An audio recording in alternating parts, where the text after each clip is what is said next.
الحمد لله نحمده ونستعينه ونستغفره ونؤمن به ونتوكل عليه ونعوذ بالله من شرور أنفسنا ومن سيئات أعمالنا من يهد الله فلا مضل له ومن يضلل فلا هادي له نشهد أن لا إله إلا الله وحده لا شريك له ونشهد أن سيدنا ونبينا ومولانا محمدا عبده ورسوله صلى الله تعالى عليه وعلى آله وأصحابه وأتباعه وأزواجه وذرياته وبارك وسلم تسليما كثيرا كثيرا أما بعد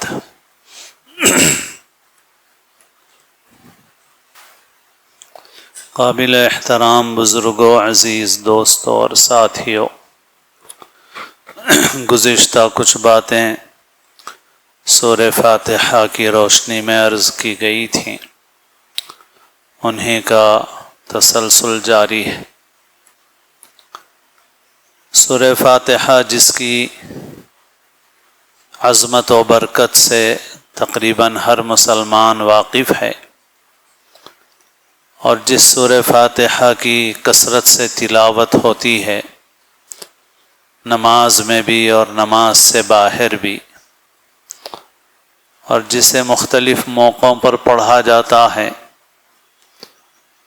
اس سورہ کے اندر، اس عظیم سورت کے اندر اللہ تعالیٰ نے ایک دعا سکھائی ہے،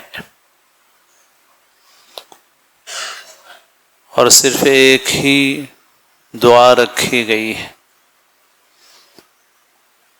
اس میں بندہ اللہ تعالیٰ کی حمد و ثنا بیان کرتا ہے، اس کی تعریف بیان کرتا ہے، اس کی بزرگی بیان کرتا ہے، اور اللہ تعالیٰ کے ساتھ اپنا بندگی کا، محتاجی کا رشتہ ظاہر کرتا ہے۔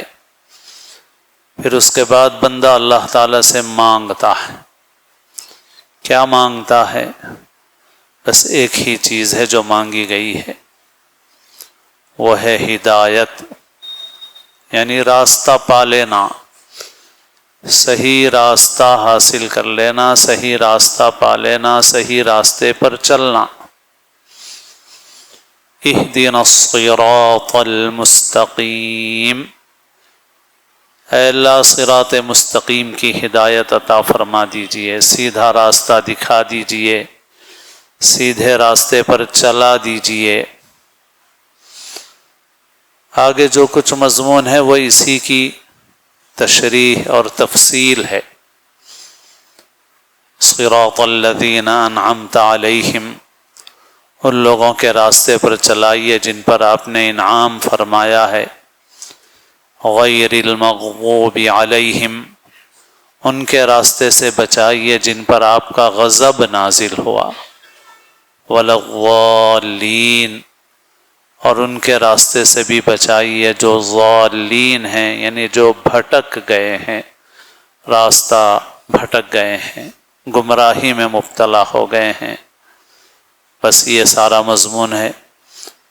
تو آگے ولا الضالین تک جو کچھ ہے وہ اسی دعا کی تشریح اور اسی دعا کی تفصیل ہے، باقی دعا ایک ہی ہے۔ اس میں ہمارے لیے سبق یہ ہے کہ سب سے عظیم جو نعمت ہے وہ ہدایت کی نعمت ہے، اس سے بڑی کوئی نعمت نہیں ہے۔ اگر کوئی اور نعمت بھی اس کے ہم پلہ ہوتی، اس کے برابر کی ہوتی، تو اللہ تعالیٰ اسے سورہ فاتحہ میں رکھتے۔ اس سورہ فاتحہ کو ہم اکثر و بیشتر پڑھ رہے ہیں دنیاوی منافع کے لیے، دنیا کے اعتبار سے برکت مل جائے، شفا مل جائے بیماری سے وغیرہ۔ لیکن اس کے اندر جو اصل چیز ہے اس سے غفلت میں پڑے ہوئے ہیں۔ بیماری دنیا کے اعتبار سے دور ہو گئی، تکلیف دور ہو گئی، مال مل گیا، پیسہ مل گیا، ضرورت پوری ہو گئی تو ہم خوش ہو گئے اور مطمئن ہو گئے، لیکن اصل چیز تو اس سے آگے ہے۔ جو چیز حاصل کرنا چاہیے اس سے غفلت ہے۔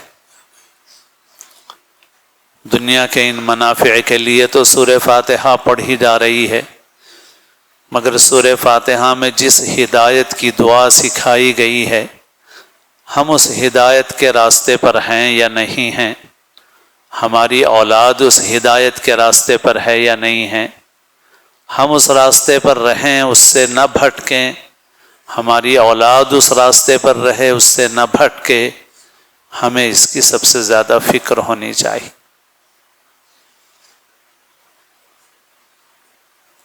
یہ نعمت سب سے بڑی نعمت ہے۔ دنیا میں انسان کے ساتھ اچھے برے حالات لگے ہوئے ہیں۔ دنیا میں بہت کچھ انسان کے ساتھ طبیعت کے خلاف پیش آتا رہتا ہے، یہاں تک کہ انسان موت تک پہنچ جاتا ہے۔ موت آتی ہے، انسان اس عالم سے دوسرے عالم میں منتقل ہو جاتا ہے۔ وہاں منتقل ہونے کے بعد یہاں کی راحتیں اور یہاں کی تکلیفیں سب انسان کو ہیچ نظر آئیں گی، کوئی حقیقت اور حیثیت ہی نہیں ہوگی اس کے۔ یہ بات قرآن مجید اور احادیث میں صاف سمجھا دی گئی ہے کہ وہاں جیسے ہی پہنچے گا انسان تو یہاں کا سب کچھ ختم۔ خواجہ عزیز الحسن مجذوب علیہ الرحمہ نے اسی کو فرمایا ہے کہ یہاں کی راحت ہے کوئی راحت، یہاں کی زحمت ہے کوئی زحمت، یہ ایک سرا ہے مقام غربت، یہ کوئی رہنے کا گھر نہیں ہے۔ غربت کے معنی اردو میں پیسہ نہ ہونے کو، غریبی کو غربت کہتے ہیں، لیکن اصل میں عربی میں غربت کا جو لفظ ہے وہ آدمی اپنے مقام سے دور کہیں سفر میں ہو تو اس کو کہتے ہیں غربت، مقام غربت۔ اجنبی جگہ ہے، منزل نہیں ہے، گھر نہیں ہے۔ آدمی راستہ چلتے چلتے کسی جگہ رک گیا ہے تو وہ مقام غربت ہے۔ تو دنیا بس ایسی ہی ہے، یہ مقام غربت ہے، یعنی منزل نہیں ہے، گھر نہیں ہے۔ یہ ایک سرا ہے، یعنی جیسے کوئی ہوٹل میں، لاج میں کھڑا ہوتا ہے آدمی، ایک سرا ہے، ایک لاج ہے جس کے اندر ٹھہرا ہوا ہے، یہ گھر نہیں ہے۔ یہ تو فرق ہوتا ہے نا، آدمی گھر میں اور ہوٹل میں فرق کرتا ہے۔ کتنی ہی اچھی ہوٹل میں ہو آدمی، بھائی ہوٹل میں ہے، نکلنا ہے یہاں سے، جانا ہے۔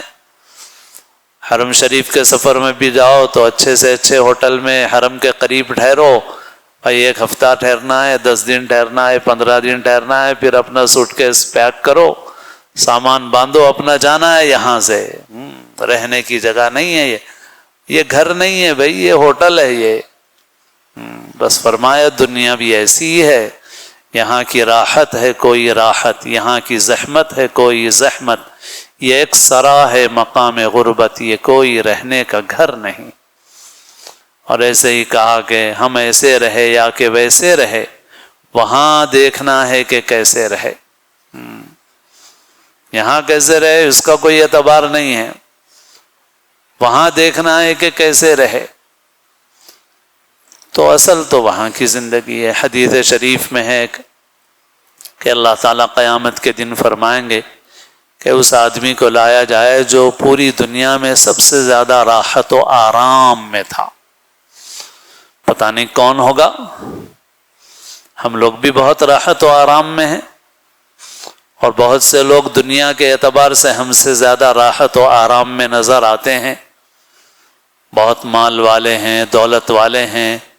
تو اب ہم اگر دیکھنا چاہیں بھائی اس وقت پوری دنیا میں کون ہے، تو بہت سے معیارات پر ہو سکتا ہے کچھ لوگ متعین ہوں کہ صاحب یہ سب سے آرام میں۔ تو اس زمانے میں نہیں بلکہ اول سے لے کے اخیر تک جتنے دنیا میں انسان آئے ان پورے انسانوں میں جو آدمی سب سے زیادہ راحت میں تھا تو پتہ نہیں کون ہے، اللہ کو ہی معلوم ہے وہ کون آدمی ہے۔ ہاں، اربوں کھربوں انسانوں میں وہ آدمی جو سب سے زیادہ دنیا میں آرام میں تھا، اللہ تعالیٰ فرمائیں گے کہ اس کو دوزخ کا ایک ذرا دوزخ میں ایک ڈبکی دے کر نکالو اس کو، فَيُصْبَغُ صَبْغَةً فِي النَّارِ۔ صبغہ کہتے ہیں کپڑا رنگنے کے لیے پانی میں ڈالا جاتا ہے تو ڈال کے یوں مار کے نکالتے ہیں، تو کہا جائے گا کہ اس کو بھی ذرا دوزخ میں زیادہ دیر مت رکھو، جیسے مرغی کے پر نکالتے ہیں گرم پانی میں تو یوں ڈال کے نکالتے ہیں، پورا پکنے کے لیے چھوڑتے نہیں ہیں اس کو، تو کہا جائے گا کہ اس کو بھی بس دوزخ میں یوں ڈالو اور نکالو، بس دیر تک رکھو بھی مت، تو بس ایک مرتبہ اس کو یوں ڈبکی دے کے نکالا جائے گا۔ پھر اس کے بعد پوچھا جائے گا هل رأيت نعیما قط، کبھی آرام دیکھا دنیا میں؟ دنیا میں آرام دیکھا ہے کبھی؟ تو اب تصور کیجئے ہمارے ذہنوں میں جو لوگ بھی ہیں بہت راحت و آرام میں، نام لینا تو ہمیں بھی کراہت ہوتی ہے کہ صاحب نام لیا جائے، اس لیے نام لینے سے تھوڑا جھجکتی ہے طبیعت، مگر جن کے اخباروں میں تذکرے ہوتے ہیں کہ بھئی جن کی اتنی دولت ہے، جن کا بنگلہ ایسا ہے، جن کے پاس کئی کئی ہیلی کاپٹر ہیں، جن کے پاس ذاتی ہوائی جہاز ہیں،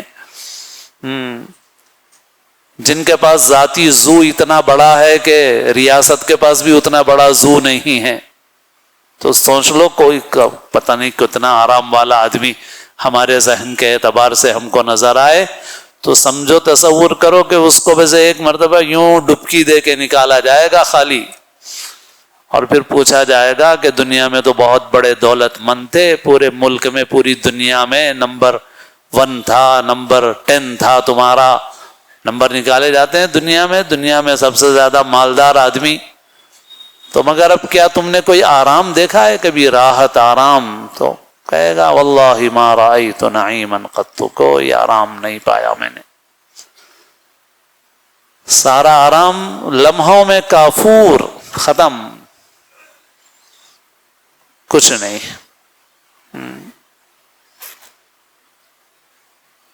پھر اسی طرح حدیث میں فرمایا گیا کہ اللہ تعالیٰ فرمائیں گے کہ اس آدمی کو لایا جائے جو پوری دنیا میں سب سے زیادہ تکلیف میں تھا، تو پتہ نہیں کون ہوگا، ہم تو نہیں ہیں، ہم تو لاکھوں کروڑوں لوگوں سے اچھے حال میں ہیں،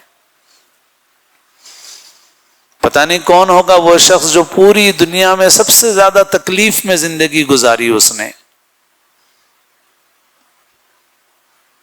ہمارے سامنے بھی بہت سے نمونے ہیں، بہت سے لوگ بیماریوں میں ہیں، جیلوں میں ہیں، ظلم سہ رہے ہیں، بم گر رہے ہیں ان کے اوپر، پوری دنیا میں جو سب سے زیادہ تکلیف میں تھا، اللہ تعالیٰ فرمائیں گے کہ اس کو ذرا جنت میں ایک ڈبکی دے کر نکالو، فَيُصْبَغُ صَبْغَةً فِي الْجَنَّةِ، جنت میں بس ایسے ہی زیادہ دیر تک رکھا نہیں جائے گا، جنت میں بس ایک ہوا کھلا کے باہر نکال دیا جائے گا، ختم، جنت کی ہوا کھلا کے سیکنڈوں میں باہر نکال دیا جائے گا، اور پوچھا جائے گا کہ کیا تو نے کبھی تکلیف دیکھی ہے؟ تو وہ کہے گا کہ اللہ کی قسم میں نہیں جانتا تکلیف کیا چیز ہے، ساری تکلیف ختم۔ تھوڑا بہت نمونہ دنیا میں بھی نظر آتا ہے ہمیں، کبھی کبھی آدمی بہت تکلیفوں میں زندگی گزارتا ہے، مگر پھر اس کے بعد اللہ تعالیٰ اس کو نعمتیں دے دیتے ہیں، پیسہ مل جاتا ہے، اولاد مل جاتی ہے، راحت کے سامان مل جاتے ہیں، پھر آدمی بہت مست زندگی گزارتا ہے۔ پھر کبھی اس سے پوچھا جائے کہ صاحب وہ زمانہ کیا تھا، کہتا ہے چلو وہ گزر گیا جو گزرا۔ ارے یہ تو دنیا میں جب یہ بھول جاتا ہے انسان، تو پھر جنت کی نعمتیں تو ایسی ہیں کہ نہ کسی آنکھ نے دیکھا، نہ کان نے سنا، نہ انسان سوچ سکتا ہے ان نعمتوں کو۔ بس اس جنت کی ایک ہوا کھلا کے باہر نکالا جائے، پھر پوچھا جائے کوئی تکلیف دیکھی ہے؟ کہے گا کہ اللہ کی قسم میں نے کوئی تکلیف نہیں دیکھی۔ تو یہ ہے دنیا، منزل نہیں ہے یہ۔ کامیابی اصل اس میں ہے کہ آدمی اپنی منزل کو پہنچ جائے۔ یہ ہدایت کی جو نعمت ہے اس کو ایک اور مثال سے سمجھیں. جیسے ایک آدمی اپنے گھر کی طرف جا رہا ہے، منزل تک پہنچنا ہے مگر پہنچنے والے لوگ الگ الگ ہیں. کوئی پیدل جا رہا ہے، کوئی سائیکل پر جا رہا ہے، کوئی موٹر سائیکل پر، کوئی کار میں، کوئی بہت قیمتی کار میں، کوئی لنگڑا ہے جو گھسٹتا ہوا جا رہا ہے. لیکن ایک امتحان ہو رہا ہے، جاؤ بھائی دیکھو تم منزل تک پہنچتے ہو نہیں پہنچتے. اور راستے میں بہت سے خطرات ہیں، ادھر ادھر ایگزٹ ہے، آج کل ہائی وے پہ بنے ہوئے ہیں، ذرا غلط ایگزٹ پہ نکل گئے تو پتہ نہیں کہاں سے کہاں پہنچ جاتے ہیں. یا گوگل نے غلط رہنمائی کر دی تو آدمی خطرے میں پڑ جاتا ہے، پتہ نہیں کس جنگل میں چلا جائے. تو سمجھو کہ جانے والے لوگ ہیں، اس میں سے کچھ لوگ ایسے ہیں جو پیدل جا رہے ہیں، گھسٹتے ہوئے جا رہے ہیں، سائیکل پہ جا رہے ہیں، مگر جا رہے ہیں صحیح راستے کے اوپر. دیر سویر پہنچیں گے، تکلیف سے پہنچیں گے، مگر پہنچیں گے، گھر پہنچیں گے. اور کچھ لوگ ایسے ہیں جو مرسیڈیز میں بیٹھے ہوئے ہیں، قیمتی گاڑی میں بیٹھے ہوئے ہیں، لیکن وہ غلط ایگزٹ لے لیا ہے انہوں نے. اب وہ ایگزٹ کہاں پہنچانے والا ہے؟ وہ گڑھے تک پہنچانے والا ہے. چور، ڈاکو، لٹیرے. اور جو صحیح رخ کے اوپر جا رہا ہے بہرحال تکلیف اٹھا کے، مشقت اٹھا کے، صحیح بھوکا پیاسا تھکا ہارا، مگر جب گھر پہنچے گا، اپنی منزل پہ پہنچے گا، راحت اور آرام میں پہنچ جائے گا. کچھ دیر میں تھکن نکل جائے گی، بھوک بھی مٹ جائے گی، پانی بھی مل جائے گا، چند گھنٹے آرام کر لے گا، 1-2 دن. پھر اس کے بعد سمجھو کہ بس آرام ہی آرام ہے. صاحب تھی راستے کی تکلیف و مشقت مگر گزر گئی. یہ ہے کامیاب. یہ ہے ہدایت اور گمراہی کا فرق. جو صحیح رخ کے اوپر جا رہا ہے وہ اپنی منزل جنت کی طرف جا رہا ہے، چاہے تکلیف میں ہو، چاہے مصیبت میں ہو، فقر و فاقے میں ہو. اور جو غلط ایگزٹ پہ چلا گیا وہ اگرچہ مرسیڈیز میں بیٹھا ہوا ہو، کوئی فائدہ نہیں ہے. کچھ دیر ہے، مزہ اڑا لو. کلوا وتمتعوا قلیلا انکم مجرمون ویل یومئذ للمکذبین. کھاؤ، مزے اڑاؤ، تھوڑا وقت ہے، تھوڑی دیر کھاؤ، تھوڑی دیر مزے اڑاؤ، مگر پھر اب بربادی اور تباہی ہے تمہارے لیے، اس کے سوا کچھ نہیں ہے. تو یہ ہے ہدایت. اسی لیے سب سے بڑی نعمت یہ ہے. اس لیے اللہ نے اس سورے میں نہ مال مانگنا سکھایا، نہ دنیا کی کوئی اور چیز کا مانگنا سکھایا. بس اس سورے میں اللہ نے ایک ہی دعا سکھائی ہے، وہ ہے اہدنا الصراط المستقیم. اے اللہ ہدایت دے دیجئے، صحیح راستے پر رکھیے. بس قدم اس راستے پر ہے، صحیح راستے پر ہے، صحیح ٹریک پر ہے. آرام میں ہے تب بھی ٹھیک ہے، تکلیف میں ہے تب بھی کوئی بات نہیں ہے، ساری تکلیف ختم ہو جائے گی. تو یہ سب سے بڑی دعا یہ ہے. اللہ تعالیٰ سے مانگنا چاہیے، دل کی توجہ سے مانگنا چاہیے. اور سورہ فاتحہ بھی سمجھ کے پڑھنا چاہیے نماز میں. کیسا عظیم الشان مضمون ہے. الحمدللہ رب العالمین. تمام تعریفیں اللہ کے لیے ہیں جو رب العالمین ہے. اے اللہ ہر تعریف آپ کے لیے ہے. آپ ہمارے پالنے والے، سارے جہانوں کے پالنے والے ہیں. آپ رحمان و رحیم ہیں. بڑے سے بڑے گناہ کو بھی معاف فرما دیتے ہیں، بار بار معاف فرما دیتے ہیں. مالک یوم الدین، آپ جزا اور بدلے کے دن کے مالک ہیں. آپ چاہیں تو ہماری پکڑ بھی کر سکتے ہیں اور آپ ہمیں معاف بھی فرما دیں تو کوئی آپ سے پوچھنے والا نہیں ہے. ایاک نعبد و ایاک نستعین. اے اللہ ہم آپ ہی کی عبادت کرتے ہیں، آپ ہی کے بندے ہیں، آپ ہی کے محتاج ہیں، آپ ہی سے مدد مانگتے ہیں. اہدنا الصراط المستقیم. اے اللہ صراط مستقیم کی ہدایت عطا فرما دیجئے، سیدھے راستے پر ہمیں رکھیے، ہمیں بھٹکنے سے، گمراہی سے، نافرمانی سے ہماری حفاظت فرما دیجئے. یہ ہے دعا کا مضمون. تو ہم سورہ فاتحہ کو نماز میں بھی اس استحضار کے ساتھ پڑھیں تو انشاءاللہ ہماری نماز قیمتی ہو جائے گی اور ہماری یہ دعا ضرور مقبول ہوگی انشاءاللہ۔ اللہ اپنے فضل سے، اپنے کرم سے، اپنے ہدایت یافتہ، اپنے محبوب مقبول بندوں کے طفیل میں اللہ تعالی ہمیں بھی راہ ہدایت پر استقامت عطا فرما دے، اسلام کی زندگی اور اپنے اپنے وقت پر حسن خاتمہ نصیب فرمائے، سنتیں ادا فرمائے۔